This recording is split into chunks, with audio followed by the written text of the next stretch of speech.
जय जय श्री राधे। भक्ति भक्ति भगवंत गुरु चतुर्नाम वपु एक, इनके परिबंधन किए नाचे विघ्न अनेक। जय राधे जय राधे राधे, जय राधे जय श्री राधे। जय श्यामा श्यामा, जय श्यामा जय श्री श्यामा। जय राधे राधे, जय राधे जय श्री राधे। जय श्यामा श्यामा, जय श्यामा जय श्री श्यामा। श्याम प्यारी कुंज बिहारी, जय जय श्री हरिदास दुलारी। श्याम प्यारी कुंज बिहारी, जय जय श्री हरिदास दुलारी। श्याम प्यारी कुंज बिहारी, जय जय श्री हरिदास दुलारी। आज के सत्संग में श्रीमद् भागवत महापुराण के 10वें स्कंद के 11वें अध्याय में वर्णित गोकुल से वृंदावन जाना तथा वत्सासुर और बकासुर का उद्धार एवं अघासुर का उद्धार आदि कथाओं का वर्णन करेंगे। श्री सुखदेव जी कहते हैं, परीक्षित, वृक्षों के गिरने से जो भयंकर शब्द हुआ उसे नंद बाबा आदि गोपों ने भी सुना। उनके मन में यह शंका हुई, कहीं बिजली तो नहीं गिरी। सबके सब भयभीत होकर वृक्षों के पास आ गए। वहाँ पहुँचने पर उन लोगों ने देखा कि दोनों अर्जुन के वृक्ष गिरे हुए हैं। यद्यपि वृक्ष गिरने का कारण स्पष्ट था, वहीं उनके सामने ही रस्सी में बंधा हुआ बालक उखल खींच रहा था, परंतु वे समझ नहीं सके यह किसका काम है। ऐसी आश्चर्यजनक दुर्घटना कैसे घट गई, यह सोचकर वे कातर हो गए। उनकी बुद्धि भ्रमित हो गई। वहाँ कुछ बालक खेल रहे थे। उन्होंने कहा, अरे इस कन्हैया का तो काम है। ये दोनों वृक्षों के बीच में से होकर निकल रहा था। उखल तिरछा हो जाने पर दूसरी ओर से इसने उसे खींचा और वृक्ष गिर पड़े। हमने तो इनमें से निकलते हुए 2 पुरुष भी देखे हैं, परंतु गोपों ने बालकों की बात नहीं मानी। वे कहने लगे, एक नन्हा सा बच्चा इतने बड़े वृक्षों को उखाड़ डाले, यह कभी संभव नहीं है। किसी किसी के चित्त में श्री कृष्ण की पहले की लीलाओं का स्मरण करके संदेह भी हो आया। नंद बाबा ने देखा उनका प्राणों से प्यारा बच्चा रस्सी से बंधा हुआ उखल घसीट रहा है। वे हंसने लगे और जल्दी से आकर उन्होंने रस्सी की गांठ खोल दी। नंद बाबा इसलिए हंसे कि कन्हैया कहीं यह सोचकर न डर जाए, जब माँ ने बांध दिया तब पिता कहीं आकर पीटने न लगे। माता ने बांधा और पिता ने छोड़ा। भगवान श्री कृष्ण की लीला से यह बात सिद्ध हुई, उनके स्वरूप में बंधन और मुक्ति की कल्पना करने वाले दूसरे ही हैं। वे स्वयं न बद्ध हैं न मुक्त हैं। सर्वशक्तिमान भगवान कभी कभी गोपियों के फुसलाने से साधारण बालकों के समान नाचने लगते, कभी भोले भाले अनजान बालक की तरह गाने लगते। वे उनके हाथ की कठपुतली उनके सर्वथा अधीन हो गए। कभी उनकी आज्ञा से पीढ़ा ले आते तो कभी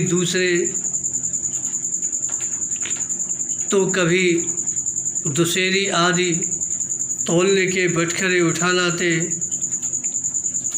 कभी खड़ाऊँ ले आते तो कभी अपने प्रेमी भक्तों को आनंदित करने के लिए पहलवानों की भांति ताल ठोकने लगते। इस प्रकार सर्वशक्तिमान भगवान अपनी बाल लीलाओं से ब्रजवासियों को आनंदित करते और संसार में जो लोग उनके रहस्य को जानने वाले हैं उनको यह दिखलाते कि मैं अपने सेवकों के वश में हूँ। एक दिन की बात है, कोई फल बेचने वाली आकर पुकार उठी, फल लो, फल लो। यह सुनते ही समस्त कर्म और उपासनाओं के फल देने वाले भगवान अच्युत फल खरीदने के लिए अपनी छोटी सी अंजलि में अनाज लेकर दौड़ पड़े। उनकी अंजलि में से अनाज तो रास्ते में ही बिखर गया, पर फल बेचने वाली ने उनके दोनों हाथ फल से भर दिए। इधर भगवान ने भी उसकी फल रखने वाली टोकरी रत्नों से भर दी। तदंतर एक दिन यमलार्जुन वृक्ष को तोड़ने वाले श्री कृष्ण और बलराम बालकों के साथ खेलते खेलते यमुना तट पर चले गए और खेल में ही रम गए। तब रोहिणी देवी ने उन्हें पुकारा, ओ कृष्ण, ओ बलराम, जल्दी आओ। परंतु रोहिणी के पुकारने पर भी वे आए नहीं, क्योंकि उनका मन खेल में लग गया था। जब बुलाने पर भी वे दोनों बालक नहीं आए, तब रोहिणी जी ने वात्सल स्नेह में ही यशोदा जी को भेजा। श्री कृष्ण और बलराम ग्वाल बालों के साथ बहुत देर से खेल रहे थे। यशोदा जी ने जाकर उन्हें पुकारा। उस समय पुत्र के प्रति वात्सल स्नेह के कारण उनके स्तनों में से दूध चुचुआ रहा था। वे जोर जोर से पुकारने लगीं, मेरे प्यारे कन्हैया, ओ कृष्ण, कमल नयन, श्याम सुंदर, बेटा आओ अपनी माँ का दूध पी लो। खेलते खेलते थक गए होगे बेटा, अब बस करो। देखो तो सही, तुम भूख से दुबले हो रहे हो। मेरे प्यारे बेटा राम, तुम तो समूचे कुल को आनंद देने वाले हो। अपने छोटे भाई को लेकर जल्दी से आ जाओ। तो देखो भाई, आज तुमने बहुत सवेरे कलेव किया था, अब तो तुम्हें कुछ खाना चाहिए। बेटा बलराम, ब्रजराज भोजन करने के लिए बैठ गए हैं, परंतु अभी तक तुम्हारी बाट देख रहे हैं। आओ, अब हमें आनंदित करो। बालको, अब तुम लोग भी अपने अपने घर जाओ। बेटा देखो तो सही, तुम्हारा एक एक अंग धूल से लथपथ हो रहा है। जाओ जल्दी से स्नान कर लो, आज तुम्हारा जन्म नक्षत्र है। पवित्र होकर ब्राह्मणों को गोदान करो। देखो देखो, तुम्हारे साथियों को उनकी माताओं ने नहला धुलाकर मीज पहुंचकर कैसे सुंदर सुंदर गहने पहना दिए हैं। अब तुम भी नहा धोकर, खा पी कर, पहन ओढ़ कर तब खेलना। परीक्षित, माता यशोदा का संपूर्ण मन प्राण प्रेम बंधन से बंधा हुआ था। वे चराचर जगत के शिरोमणि भगवान को अपना पुत्र समझती और इस प्रकार कहकर एक हाथ से बलराम तथा दूसरे हाथ से श्री कृष्ण को पकड़कर अपने घर ले आईं। इसके बाद उन्होंने पुत्र के मंगल के लिए जो कुछ करना था वह बड़े प्रेम से किया। जब नंद बाबा आज बड़े बूढ़े गोपों ने देखा कि महावन में तो बड़े बड़े उत्पात होने लगे हैं, तब वे लोग इकट्ठे होकर अब ब्रजवासियों को क्या करना चाहिए इस विषय पर विचार करने लगे। उनमें से एक गोप का नाम था उपनंद। वे अवस्था में तो बड़े थे ही, ज्ञान में भी बड़े थे। उन्हें इस बात का पता था कि किस समय, किस स्थान पर, किस वस्तु से कैसा व्यवहार करना चाहिए। साथ ही वे यह भी चाहते थे कि राम और श्याम सुखी रहें, उन पर कोई विपत्ति न आवे। उन्होंने कहा, भाइयों, अब यहाँ ऐसे बड़े बड़े उत्पात होने लगे हैं जो बच्चों के लिए तो बहुत ही अनिष्टकारी हैं। इसलिए यदि हम लोग गोकुल और गोकुल वासियों का भला चाहते हैं तो हमें यहाँ से अपना डेरा डंडा उठाकर कूच कर देना चाहिए। देखो, ये सामने बैठा हुआ नंदराय का लाडला सबसे पहले तो बच्चों के लिए काल स्वरूपणी हत्यारी पूतना के चंगुल से किसी प्रकार छूटा। इसके बाद भगवान की दूसरी कृपा यह हुई कि इसके ऊपर उतना बड़ा छकड़ा गिरते गिरते बचा। बवंडर रूपधारी दैत्य ने तो इसे आकाश में ले जाकर बड़ी भारी विपत्ति मृत्यु के मुख में ही डाल दिया था, परंतु वहाँ से जब यह चट्टान पर गिरा तब भी हमारे कुल के देवेश्वरों ने ही इस बालक की रक्षा की। यमलार्जुन वृक्षों के गिरने के समय उनके बीच में आकर भी यह या और कोई बालक न मरा। इससे भी यही समझना चाहिए भगवान ने हमारी रक्षा की। इसलिए जब तक कोई बहुत बड़ा अनिष्टकारी अरिष्ट हमें हमारे वृक्ष को नष्ट न कर दे, तब तक ही हम लोग अपने बच्चों को लेकर अंचरों के साथ यहाँ से अन्यत्र चले जाएं। वृंदावन नाम का एक वन है, उसमें छोटे छोटे और भी बहुत से नए नए हरे भरे वन हैं। वहाँ बड़ा ही पवित्र पर्वत, घास और हरी भरी लता वनस्पतियाँ हैं। हमारे पशुओं के लिए तो वह बहुत ही हितकारी है। गोप गोपी और गायों के लिए वह केवल सुविधा का ही नहीं, सेवन करने योग्य स्थान है।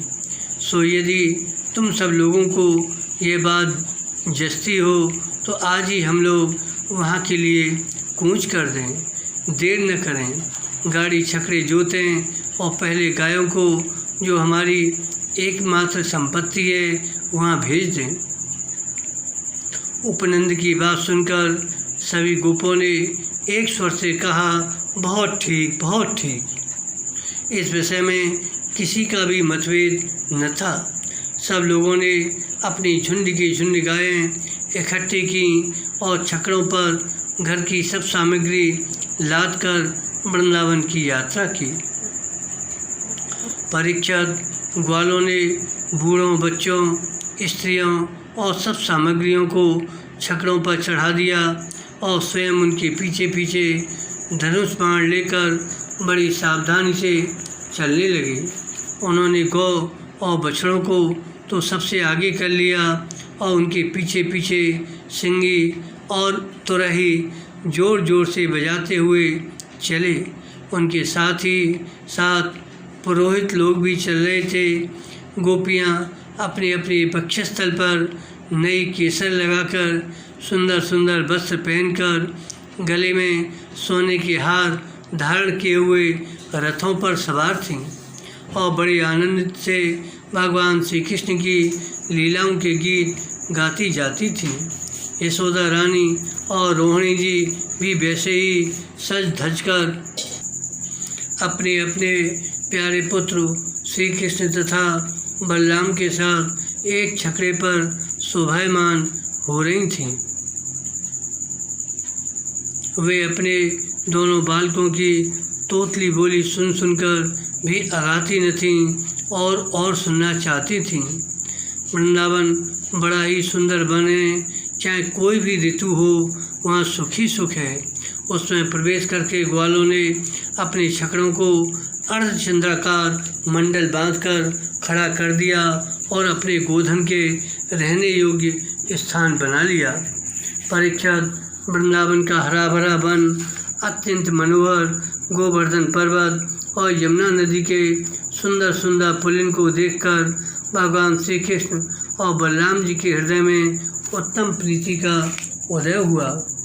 राम और श्याम दोनों ही अपनी तोतली बोली और अत्यंत मधुर बालोचित लीलाओं से गोकुल की ही तरह वृंदावन में भी ब्रजवासियों को आनंद देते रहे। थोड़े ही दिनों में समय आने पर वे बछड़े चराने लगे। दूसरे ग्वाल वालों के साथ खेलने के लिए बहुत सी सामग्री लेकर वे घर से निकल पड़ते और गोष्ठ गायों के रहने के स्थान के पास ही अपने बछड़ों को चराते।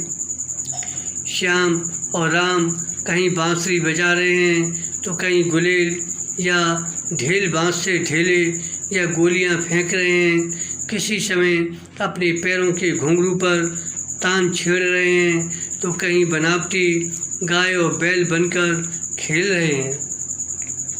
एक ओर देखिए तो सांड बनकर हकड़ते हुए आपस में लड़ रहे हैं तो दूसरी ओर मोर, कोयल, बंदर आदि पशु पक्षियों की बोलियां निकाल रहे हैं। परीक्षित इस प्रकार सर्वशक्तिमान भगवान साधारण बालकों के समान खेलते रहते। एक दिन की बात है, श्याम और बलराम अपने प्रेमी सखा ग्वाल वालों के साथ यमुना तट पर बछड़े चरा रहे थे। उसी समय उन्हें मारने की नीयत से एक दैत्य आया। भगवान ने देखा वह बनावटी बछड़े का रूप धारण कर बछड़ों के झुंड में मिल गया है। वे आँखों के इशारे से बलराम जी को दिखाते हुए धीरे धीरे उसके पास पहुँच गए। उस समय ऐसा जान पड़ता मानो वे दैत्य को तो पहचानते नहीं और उस हट्टे कट्टे सुंदर बछड़े पर मुग्ध हो गए हैं। भगवान श्री कृष्ण ने पूंछ के साथ उसके दोनों पिछले पैर पकड़कर आकाश में घुमाया और मर जाने पर कैथ के वृक्ष पर पटक दिया। उसका लंबा तगड़ा दैत्य शरीर बहुत से कैथ के वृक्षों को गिराकर स्वयं भी गिर पड़ा। यह देखकर ग्वाल वालों के आश्चर्य की सीमा न रही। वे वाह वाह करके प्यारे कन्हैया की प्रशंसा करने लगे। देवता भी बड़े आनंद से फूलों की वर्षा करने लगे। परीक्षित, जो सारे लोगों के एकमात्र रक्षक हैं, वे ही श्याम और बलराम अब वश्यपाल बछड़ों के चरवाहे बने हुए हैं। वे तड़के ही उठकर कलेवे की सामग्री ले लेते और बछड़ों को चराते हुए एक वन से दूसरे वन में घूमा करते। एक दिन की बात है, सब ग्वालवाल अपने झुंड के झुंड बछड़ों को पानी पिलाने के लिए जलाशय के तट पर ले गए। उन्होंने पहले बछड़ों को जल पिलाया और फिर स्वयं भी पिया। ग्वाल वालों ने देखा वहाँ एक बहुत बड़ा जीव बैठा हुआ है। वह ऐसा मालूम पड़ता है मानो इंद्र के वज्र से कटकर कोई पहाड़ का टुकड़ा गिरा हुआ हो। ग्वालवाल उसे देखकर डर गए। वह बक नाम का एक बड़ा भारी असुर था जो बगले का रूप धर के वहाँ आया था। उसकी चोंच बड़ी तीखी थी और वह स्वयं बड़ा बलवान था। उसने झपटकर श्री कृष्ण को निगल लिया। जब बलराम आदि बालकों ने देखा वह बड़ा भारी बगला श्री कृष्ण को निगल गया, तब उनकी वही गति हुई जो प्राण निकल जाने पर इंद्रियों की होती है। वे अचेत हो गए। परीक्षित, श्री कृष्ण लोक पिता में ब्रह्मा के भी पिता हैं। वे लीला से ही गोपाल बालक बने हुए हैं। जब वे बगले के तलवे के नीचे पहुँचे तब वे आग के समान उसका तालू जलाने लगे।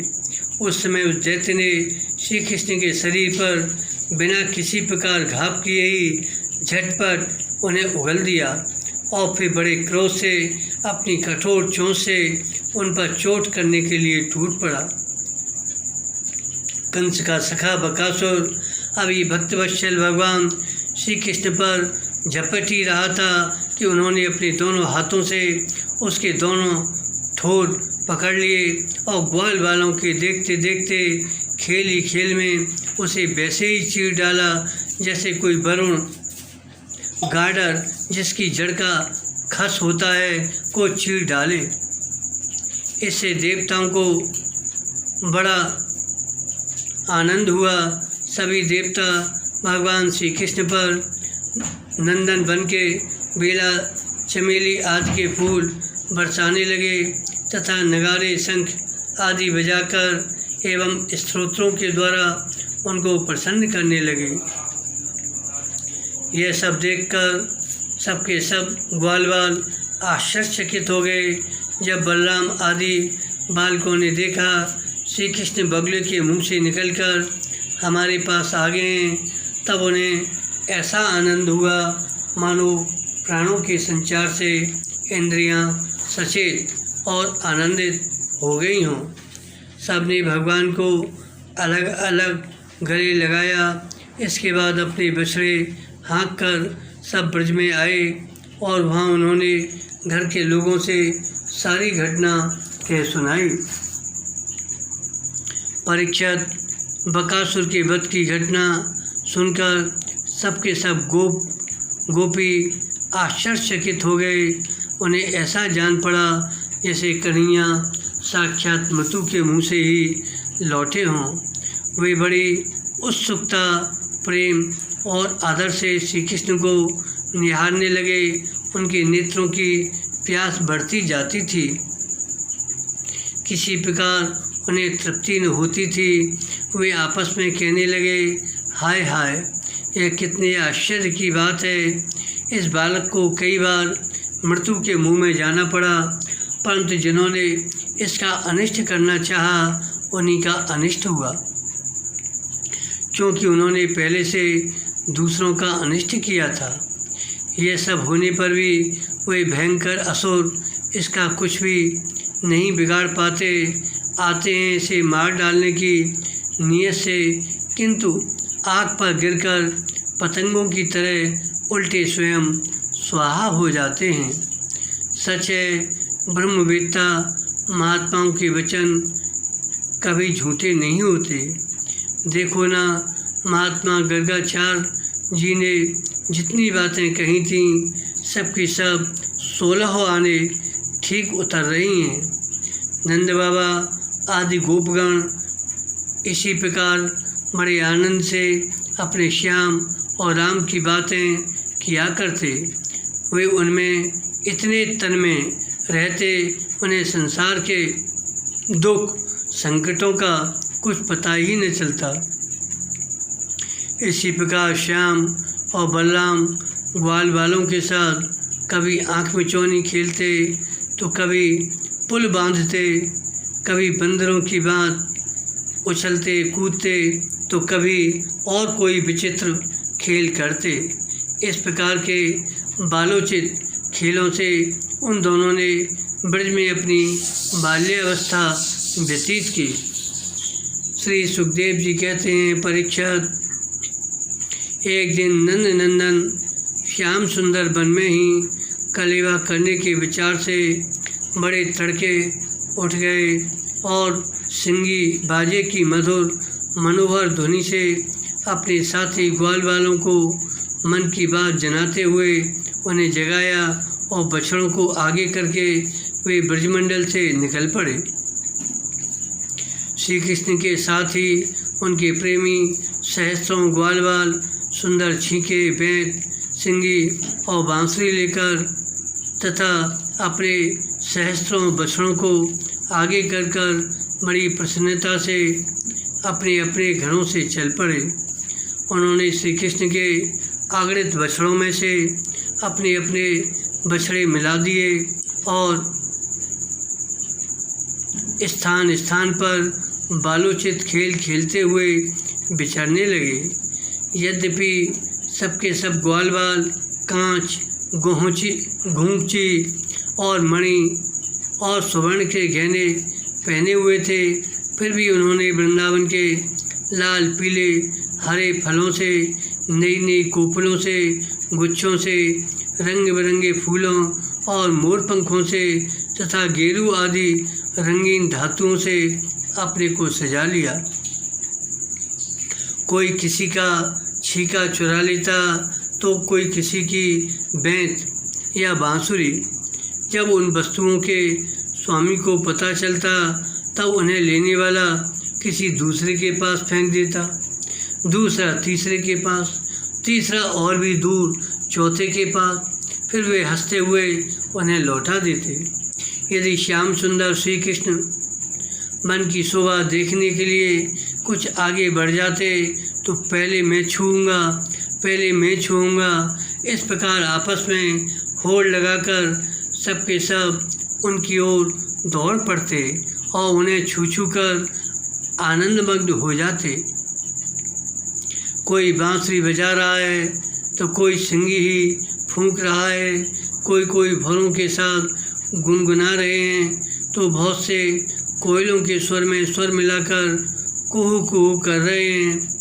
एक और कुछ ग्वालवाल आकाश में उड़ते हुए पक्षियों की छाया के साथ दौड़ लगा रहे हैं तो दूसरी ओर कुछ हंसों की चाल की निकल करते हुए उनके साथ सुंदर गति से चल रहे हैं। कोई बगुले के पास उसी के समान आंखें मूंद कर बैठ रहे हैं तो कोई मोरों को नाचते देख उन्हीं की तरह नाच रहे हैं। कोई बंदरों की पूंछ पकड़कर खींच रहे हैं तो दूसरे उनके साथ इस पेड़ से उस पेड़ पर चढ़ रहे हैं। कोई उनके साथ मुंह बना रहे हैं तो दूसरे उनके साथ एक डाल से दूसरी डाल पर छलांग मार रहे हैं। बहुत से ग्वालवाल तो नदी के कछार में छपका खेल रहे हैं और उसमें फुदकते हुए मेंढकों के साथ स्वयं भी फुदक रहे हैं। कोई पानी में अपनी परछाई देखकर उसकी हंसी कर रहे हैं तो दूसरे अपने शब्द की प्रतिध्वनि को ही बुरा भला कह रहे हैं। भगवान श्री कृष्ण ज्ञानी संतों के लिए स्वयं ब्रह्मानंद के मूर्तिमान अनुभव हैं। दास्य भाव से युक्त भक्तों के लिए वे उनके आराध्य देव परम ऐश्वर्यशाली परमेश्वर हैं और माया मोहित विषयांधों के लिए वे केवल एक मनुष्य बालक हैं। उन्हीं भगवान के साथ वे महान पुण्यात्मा ग्वालवाल तरह तरह के खेल रहे हैं।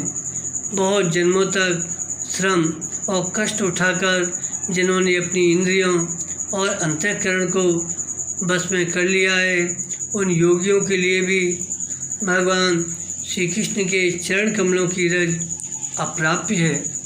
वही भगवान स्वयं जिन ब्रजवासी ग्वाल बालों की आँखों के सामने रहकर सदा खेल खेलते हैं, उनके सौभाग्य की महिमा इससे अधिक क्या कही जाए।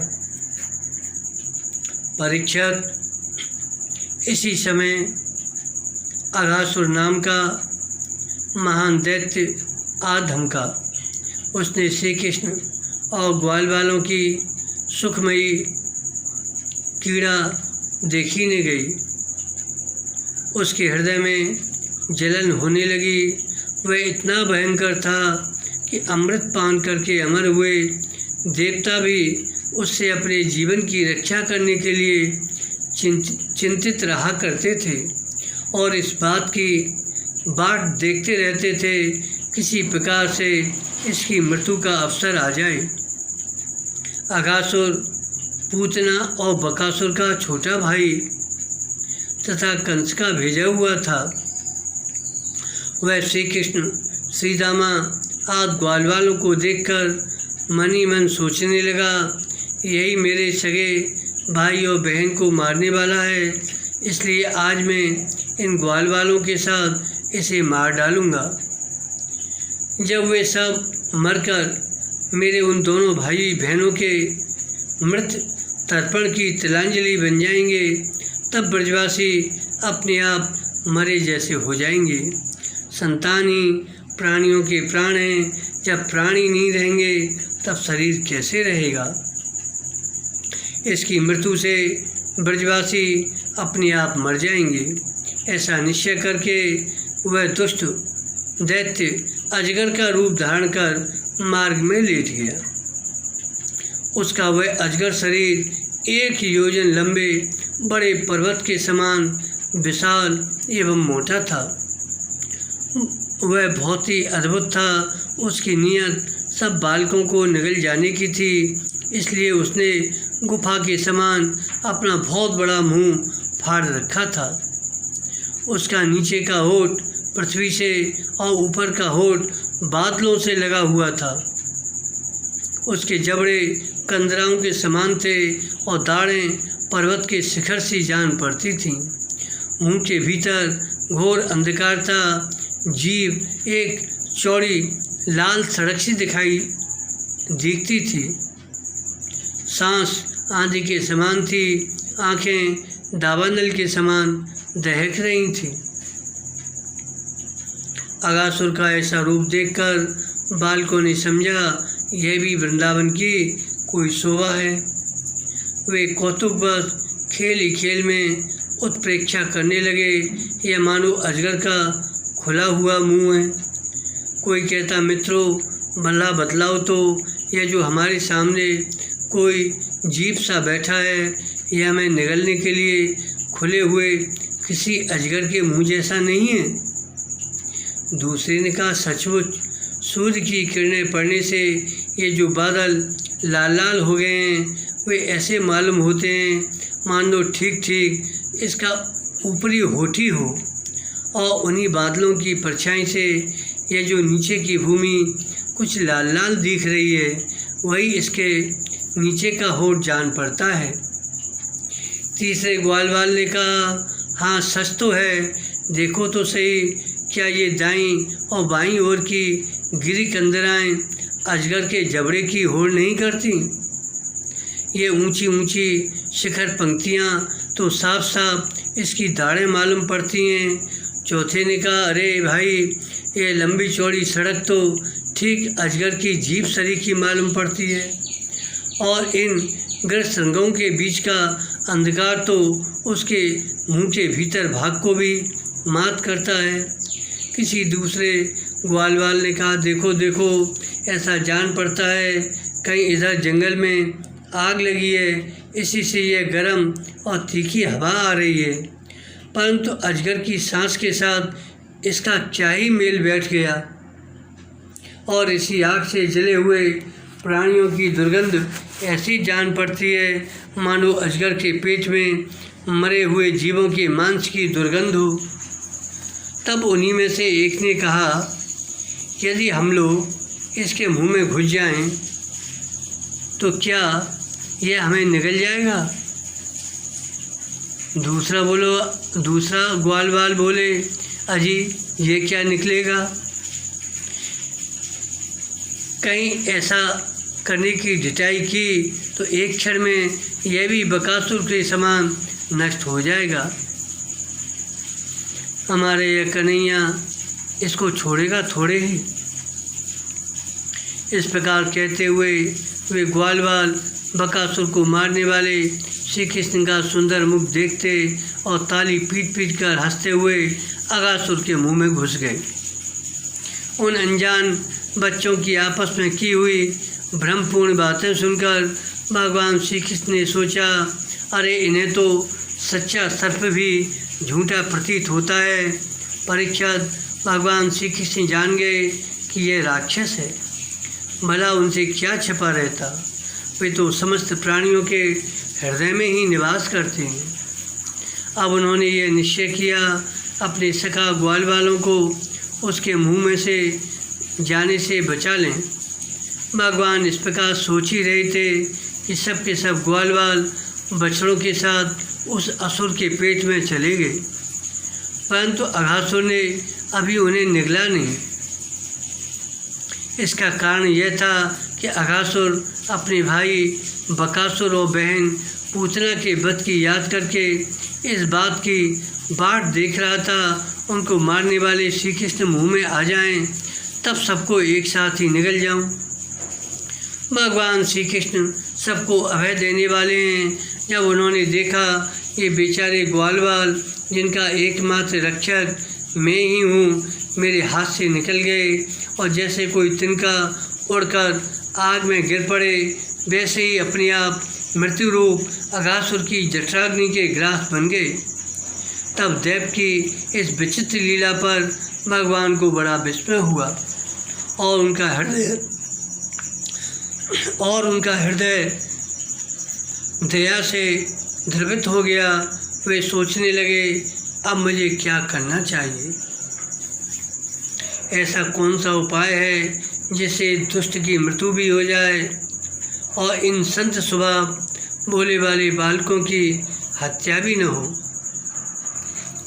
ये दोनों काम कैसे हो सकते हैं? परीक्षित, भगवान श्री कृष्ण भूत भविष्य वर्तमान सबको प्रत्यक्ष देखते रहते हैं। उनके लिए ये उपाय जानना कोई कठिन नहीं था। वे अपना कर्तव्य निश्चय करके स्वयं उसके मुंह में घुस गए। उस समय बादलों में छिपे हुए देवता भयवश हाय हाय पुकार उठे और अघासुर के हितैषी कंस आदि राक्षस हर्ष प्रकट करने लगे। अघासुर बछड़ों और ग्वालवालों के सहित भगवान श्री कृष्ण को अपनी दाढ़ों से चबाकर चूर चूर कर डालना चाहता था, परंतु उसी समय अविनाशी श्री कृष्ण ने देवताओं की हाय हाय सुनकर उसके गले में अपने शरीर को बड़ी फुर्ती से बढ़ा लिया।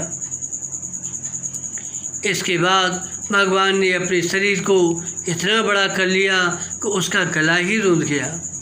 आंखें पलट गईं। वह व्याकुल होकर बहुत ही छटपटाने लगा। सांस रुककर सारे शरीर में भर गई और अंत में उसके प्राण ब्रह्मरंध्र फोड़कर निकल गए।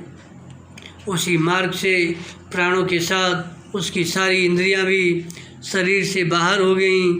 उसी समय भगवान मुकुंद ने अपनी अमृतमयी दृष्टि से मरे हुए बछड़ों और ग्वाल वालों को जला दिया और उन सबको साथ लेकर वे अघासुर के मुंह से बाहर निकल आए।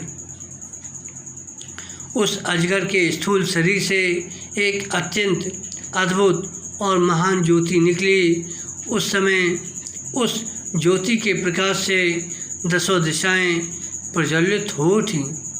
वह थोड़ी देर तक तो आकाश में स्थित होकर भगवान के निकलने की प्रतीक्षा करती रही। जब वे बाहर निकल आए तब वह सब देवताओं के देखते देखते उन्हीं में समा गई।